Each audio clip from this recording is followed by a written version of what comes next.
हम आपको दे दें इसी मामले से जुड़ी हुई और बड़ी जानकारी ये कि अंतिम संस्कार मृतक युवती का नहीं हो सका है। 2 घंटे बाद भी अंतिम संस्कार नहीं हुआ। कुछ मांगे हैं, जैसा कि हमारे सहयोगी जानकारी दे रहे थे। 25 लाख रुपए की मांग की जा रही है। इसके अलावा ये कहा जा रहा है कि एक सरकारी नौकरी हो। सिटी मजिस्ट्रेट 5 थानों की पुलिस फोर्स घाट पर इस वक्त मौजूद है, लेकिन अब परिजन मांग कर रहे हैं। परिजनों की तरफ से ये मांग रखी गई है और हमारे साथ हमारे सहयोगी लगातार बने हुए हैं, उनका हम सीधे रुख कर लेते हैं। अभी जिस तरीके से कहा जा रहा है 2 घंटे से यहाँ पर अंतिम संस्कार जो है वो रुका हुआ है, क्योंकि परिजन, जैसा कि आप भी जानकारी दे रहे हैं, परिजन यहाँ पर कुछ मांगे रख रहे हैं। तो बातचीत क्या हो पा रही है ताकि अंतिम संस्कार यहाँ पर हो पाए?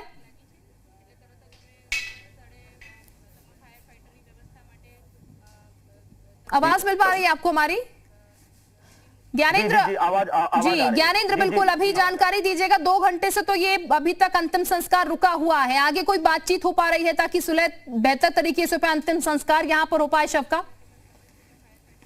जी, ये मामला राजनीतिक रंग लेता भी दिख रहा है, क्योंकि पीएम हाउस में उन्नाव रेप कांड पीड़िता और उन्नाव सदर से कांग्रेस प्रत्याशी बनाई गई।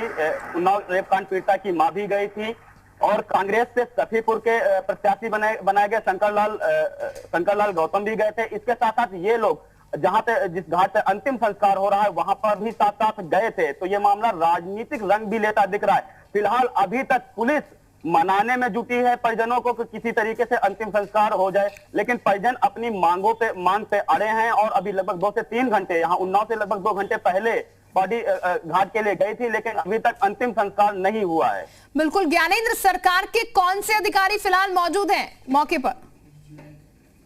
वहां पर मौके पर सिटी मजिस्ट्रेट मौजूद हैं, एडिशनल एसपी मौजूद हैं और लगभग 4 से 5 थानों की पुलिस मौजूद है और भारी सुरक्षा व्यवस्था वहां पे रखी गई है, किसी भी प्रकार की अन्य घटना वहां पर ना हो। लेकिन पुलिस लगातार प्रयास कर रही है परिजनों को मनाने का कि किसी तरीके से अंतिम संस्कार हो जाए, लेकिन परिजन अभी तक मानने को राजी नहीं है। बिल्कुल ज्ञानेंद्र, लखनऊ से इस वक्त हमारे साथ जब्बार जुड़ चुके हैं। ज्ञानेंद्र, मैं आपके पास वापस लौटूंगी। जब्बार, जाहिर तौर पर ये जो घटनाक्रम हुआ है, राजनीतिक रूप इस तरीके के घटनाक्रम लेते हुए नजर आते हैं, लेकिन अभी जो बात की जाए, ये कहा जा रहा है अंतिम संस्कार भी फिलहाल रुका हुआ है क्योंकि परिजनों की भी कुछ मांग यहाँ पर है। हालांकि आरोपी तो गिरफ्तार हो चुका है, लेकिन कुल मिलाकर कहा जाए अब राजनीतिक इस पे राजनीति होती हुई ज्यादा नजर आएगी।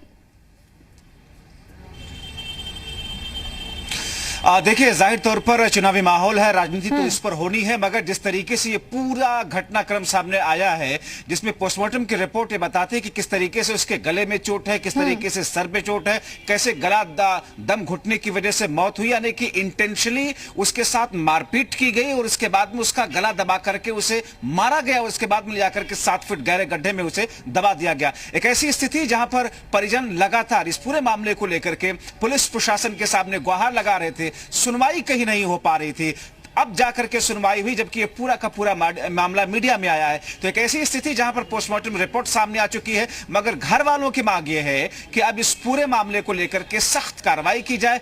क्या थी इस पूरे मामले के पीछे की साजिश? जो पूर्व मंत्री के बेटे हैं, उन्होंने आखिर ये पूरी की पूरी साजिश क्यों रची? इस पूरे मामले में जिस तरीके से आगे की स्थितियों में घर को किस तरीके से कंपनसेट किया जाए, परिजनों के साथ में किस तरीके से सरकार का व्यवहार हो, ये तमाम चीजें ऐसी हैं जिसको लेकर के जाहिर तौर पर कोई ही पीड़ित परिवार होता तो इस वक्त ऐसा ही करता जैसा कि इस वक्त ये पीड़ित परिवार कर रहे हैं। हालांकि पुलिस प्रशासन की टीमें वहां पर मौजूद हैं, जैसा कि हमारे सहयोगी बता रहे थे, मगर अब अंतिम संस्कार होना है। क्या अंतिम संस्कार से पहले जो मांगे हैं परिजनों की, उनको पूरा करने के लिए आश्वासन दिया जाएगा या फिर उनकी पूरे करने के लिए कोई कदम उठाए जाएंगे? क्योंकि ऐसे मौके पर अमूमन देखा यह जाता है कि सरकार की तरफ से आर्थिक सहायता हो या फिर कोई ऐसी बड़ी घोषणा की जाती है जिसकी वजह से कुछ जख्मों पर मरहम लगाया जा सके उन पीड़ित परिजनों के लिए। तो एक ऐसी स्थिति है जहां पर एक वो शख्स है जो गर्चे इस वक्त जेल में बंद है, पुलिस ने जिसे गिरफ्तार कर लिया है, मगर ये पूरा का पूरा घटनाक्रम जिस तरीके से सामने आया, जिस तरीके से साजिश रची गई और इस पूरी वारदात को अंजाम दिया गया, जाहिर